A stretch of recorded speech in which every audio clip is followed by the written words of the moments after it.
Hello friends, नमस्कार friends. आज हम हल करने वाले हैं एक्सरसाइज 2D का 1 को। इससे पहले फ्रेंड्स हमने एक्सरसाइज 2 का C तक है ना, इन सभी प्रश्न को हल करवा दिए हैं। तो फ्रेंड्स वीडियो नहीं देखे हैं तो एक बार जाके जरूर से देख लें।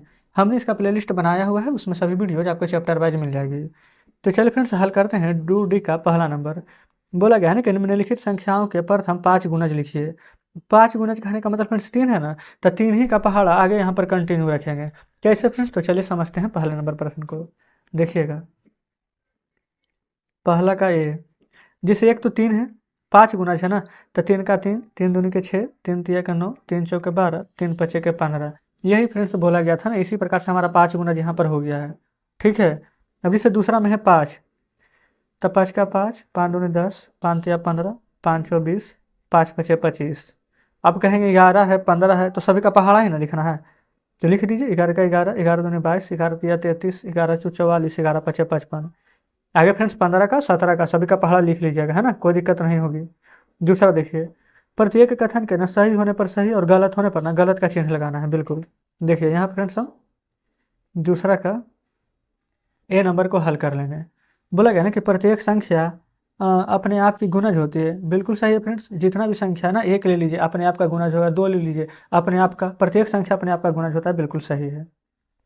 बी नंबर देखिए, प्रत्येक संख्या एक की गुणज नहीं होता है। तो फ्रेंड्स ये तो बिल्कुल गलत है। कोई भी संख्या लीजिए ना, सबसे पहले वो एक ही से कटेगा। कोई संख्या किसी से कटे या नहीं, एक से जरूर कटेगा, है ना। ये बोल रहा है कि एक का गुणज ही नहीं है।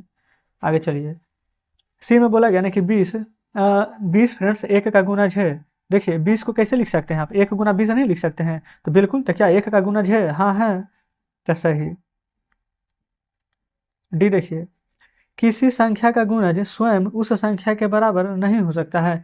तो फ्रेंड्स बिल्कुल नहीं हो सकता है, क्योंकि देखिए अगर 5 का गुणज क्या 1 नहीं है? 5 गुना 1, बिल्कुल। तो 5 गुना 1 करेंगे तो 1 आएगा? कभी नहीं ना, 5 ना आएगा। तो किसी भी संख्या का गुणज उस संख्या के बराबर आएगा? बिल्कुल नहीं। ई नंबर देखिए, किसी संख्या का गुणज स्वयं उस संख्या से बड़ा होता है। तो फ्रेंड्स कोई भी संख्या आप ले लीजिए, क्या उस संख्या से यहाँ पर बड़ा होगा कि नहीं, जो बताइए। तो आप कहेंगे बिल्कुल। जैसे कि देखिए 5 में अगर हम 1 से गुना करेंगे तो 5 आएगा। आप कहेंगे बड़ा तो नहीं है, लेकिन आप देखिए 5 में अगर 2 से जैसे ही गुना करेंगे तो क्या 10 आ जाएगा? आ जाएगा कि नहीं? संख्या तो 5 लिए थे, 2 से गुना किया तो 10 आ गया। 5 से बड़ा है ना। संख्या 5 में 3 से गुना कर दीजिए, क्या आ जाएगा? 15। संख्या तो 5 लिए थे, 3 से गुना किया तो 5 से बड़ा 15 आ गया ना। तो क्या सही है ना? बिल्कुल सही है। तो जस्ट इस प्रकार से फ्रेंड्स दूसरा नंबर हल हो जाता है। चलिए तीसरा देखिए, तीसरा में बोला गया ना खाली स्थान को उपयुक्त संख्या से भरे। 4 8 12 है, तो आगे क्या भराएगा? आपको ऐसा नहीं लग रहा है कि 4 का 4, 8 4 तिया 12, 4 तो 16, 4 25 20 पहाड़ा है? आप कहेंगे बिल्कुल। देखिए तो 4 तिया 12, 4 तो 16, 4 पचे 20, 4 छक 24, 4 सत्ते 28। इसी प्रकार से फ्रेंड्स आप आगे भर दीजिएगा। सी नंबर देखिए, 11 का 11, 11 दूनी 22, तो क्या भरा जाएगा? 11 तिया 33, 11 चौ 44 है, तो आगे क्या लिखेंगे? 11 पचे 55। फिर आगे क्या लिखेंगे? 11 छक 66, है ना। इधर देखिए ना, 7 का 7 14, 7 या 21, 7 चौ 28, 7 पचे 35, फिर 7 छः का 42, 7 सत्ते 49, 7 का पहाड़ा लिख दीजिएगा। चलिए आगे आ जाते हैं फ्रेंड्स छठे नंबर पर, चौथे पर ना, खाली स्थान भरना है। 3 गुना 6 करेंगे तो क्या आ जाएगा? आप कहेंगे 18, है ना। तो फ्रेंड्स यहाँ पर 18 है, तो 18 का गुना क्या है? यही वाला 3 है, यही वाला 6। तो यहाँ पर चौथे नंबर में लिख देंगे ना 3 और कोमा 6। बी देखिए, 24 कैसे आएगा फ्रेंड्स? 4 में किस चीज़ से गुना करें कि 24 आ जाए? तो आप कहेंगे 4 में 6 से गुना कर देंगे तो नहीं आ जाएगा। तो यहाँ पर लिख देंगे 6। यहाँ पर 24 का गुणज क्या लिख देंगे? यहाँ लिखेंगे 4 और यहाँ लिखेंगे 6, 4 कोमा 6। समझ गए? फिर यहाँ पर देख लीजिए सी नंबर में बोला गया है ना कि 7 गुने 8 का गुणज है। तो 7 गुने 8 करेंगे तो क्या आ जाएगा? तो 56। तो यहाँ पर पहले आप 56 लिखिएगा। ठीक है। फिर देखिए 56 आ गया ना, तो किसका किसका गुना किया था? तो 56 आया था। 7 का और 8 का ना, तो यहाँ पर क्या आया था? 56। तो 56 है ना, फिर यहाँ पर लिख देंगे 7 और 8, यहाँ पर खाली स्थान में भर देंगे। डी में देखिए 8 है 72 है ना, तो 8 नमक है 72, तो यहाँ पर 8 है 9, यहाँ पर 9 भर देंगे पहले। देखिए पहले 9 भर देंगे, फिर यहाँ पर 72 था तो 8 गुना 9 भर देंगे, 8 और 9 अलग अलग। यहाँ पर पहले 9 भरिएगा, फिर यहाँ 8 और 9 भर देंगे। ठीक है, तो 8 9 72 आ जाएगा। ई नंबर में देखेंगे ये 7 है, यहाँ पर 49 कैसे आएगा? तो यहाँ पर 7 भर देंगे। तो ई नंबर फ्रेंड्स हम यहाँ पर लिख लेते हैं, 7 भरेंगे तो 49 आ जाएगा, फिर 7 और 7 भर देंगे। कैसे कैसे भरेंगे देखिए, यहाँ पर 7 भरेंगे तो 7 7 49, और यहाँ पर 7 गुना 7 लिख देंगे तो 49 आ जाएगा। ठीक है, चौथा क्लियर हो गया है। चलिए चौथा का है फ्रेंड्स दूसरा नंबर देखिए, बोला गया है जांच करें कि क्या पहली संख्या दूसरी संख्या के गुणज है। तो फ्रेंड्स चेक कर लीजिए, ये पहला संख्या 8 है, क्या दूसरा का गुणज है? देखिए 8 गुना 8 64 होता है। तो बताएंगे गुणज है कि नहीं? तो बिल्कुल है, तो फिर से लिख दीजिएगा यहाँ पर हाँ, ठीक है, क्योंकि 8 से कट रहा है। अब 6 से 56 कट रहा है, आप खुद बताइए। 6 8 48, 6 9 54, 6 दहें तो 60, नहीं कट रहा तो गुणज नहीं होगा। 9 6 54 कट रहा है ना, तो गुणज होगा। यहाँ पर हाँ लिख दीजिएगा। यहाँ देखिए 11 के पहाड़ा में 53 आता है, नहीं तो लिखिएगा नहीं। 5 के पहाड़ा में 54 आता है, नहीं तो लिखेंगे नहीं। 6 के पहाड़ा में 24 आता है, हाँ तो लिख देंगे हाँ, ठीक है, गुणज है। इधर देखिए 5 के पहाड़ा में 15 आता है तो लिख लेंगे गुणज है। तो जो पहाड़ा में फ्रेंड्स कट जाएगा वो गुणज है, और जो पहाड़ा में नहीं कटेगा वो गुणज नहीं है, ठीक है, वो तो लिख लीजिएगा ना। पचमा में आइए, सम संख्या को पहचानिए। तो फ्रेंड्स देखिए जो जो 2 से कट जाएगा वो सम संख्या, जो 2 से नहीं कटता है भी सम संख्या। तो 2 से कटेगा ना तो सम, यानी तो देखिए ना जिसके अंत में 0 2 4 6 8 रहेगा ना वही सम है।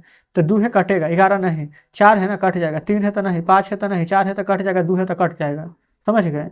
इसमें देखिए विषम में 3 है कट जाएगा, 5 कट जाएगा, 6 तो फ्रेंड्स 2 से कट रहा तो ये नहीं होगा। 8 भी कट रहा तो नहीं होगा, 9 नहीं कट रहा तो होगा, 11 नहीं कट रहा तो होगा, 15 नहीं कट रहा तो हो जाएगा। सम विषम समझ गए ना, 2 से कटेगा तो सम, 2 से नहीं कटेगा विषम। चलिए अगला कह रहा है ना 45 और 65 के बीच ना सम संख्या लिखना। देखिए 45 के बाद क्या आता है? 46 लिख दीजिएगा। 47 छोड़ करके 48, 49 छोड़ करके 50, 51 छोड़ करके 52, इस प्रकार से लिख दीजिएगा। जैसे फ्रेंड्स यहाँ पर जगह तो है, चलिए हम ना यहाँ पर लिख लेते हैं पचमा का तीसरा। देखिए 46, 47 छोड़ करके 48, फिर 50, फिर 52, फिर 54, कहाँ तक के बोला गया लिखने के लिए? यहाँ पर देखेंगे 65 तक ना, 54, 56, 58, 60, 62, 64, ठीक है, यही फ्रेंड्स लिखा गया है।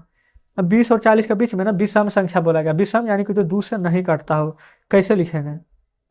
देखिए 20 के बाद क्या आता है? 21, 22 छोड़ दीजिए, 23, 24 छोड़ दीजिए, 25, एक छोड़ करके लिख दीजिए ना, 27, 29, 31, 33, 35, 37, 39, ये सभी फ्रेंड्स यहाँ पर विषम संख्या हो जाएगा, ठीक है। अगला देख लीजिए, तो आगे बोला गया है कि वह छोटी संख्या लिखें जिसे किसी विषम संख्या के जोड़ने पर ना सम संख्या बन जाए। तो फ्रेंड्स एक में एक जोड़ देंगे तो सम नहीं बन जाएगा, 2 है ना, तो यहाँ पर आंसर 1 लिख दीजिएगा, कोई दिक्कत नहीं है, 5वां नंबर का 1 हो जाएगा, ठीक है। अगर फ्रेंड्स ऐसे तो 3 भी ले लेंगे, 1 जोड़ेंगे तो 4 सम बन जाएगा, लेकिन यहाँ पर बोला गया है कि वह छोटी से छोटी संख्या लिखे, तो सबसे छोटी संख्या तो 1 ही ना होगा, ठीक है। वही 1 में अगर कोई भी सम संख्या, यानी कि 1 में अगर 1 जोड़ देंगे तो 2 बन जाएगा, और 2 हमारा क्या है? सम संख्या है, ठीक है। और नहीं तो आप ऐसे भी लिख सकते हैं ना कि डायरेक्ट यहाँ पर जैसे कि परिभाषा के तौर पर कि किसी भी विषम संख्या में अगर हम 1 जोड़ देंगे ना तो हमेशा सम संख्या आ जाएगा। जैसे 5 है, 1 जोड़ दीजिए 6 आ जाएगा, 11 है, 1 जोड़ दीजिए 12 आ जाएगा, 37 है, 1 जोड़ दीजिए तो 38 आ जाएगा। क्लियर है? चलिए अब आगे तो फ्रेंड्स कोई भी शेष प्रश्न नहीं है। तो आप कह सकते हैं फ्रेंड्स कि आज हमने यहाँ पर एक्सरसाइज 2D का 1 यानी कि अभ्यास 2D हल करा दिए हैं, है ना। कोई भी डाउट अगर बचा हो फ्रेंड्स तो कमेंट बॉक्स में बताइएगा, और सभी प्रश्न बढ़िया से समझ होंगे तो वीडियो को लाइक और चैनल को सब्सक्राइब कर दीजिएगा। तो चलिए ठीक है, मिलते हैं हम आपसे कल नेक्स्ट वीडियो में नेक्स्ट चैप्टर के साथ।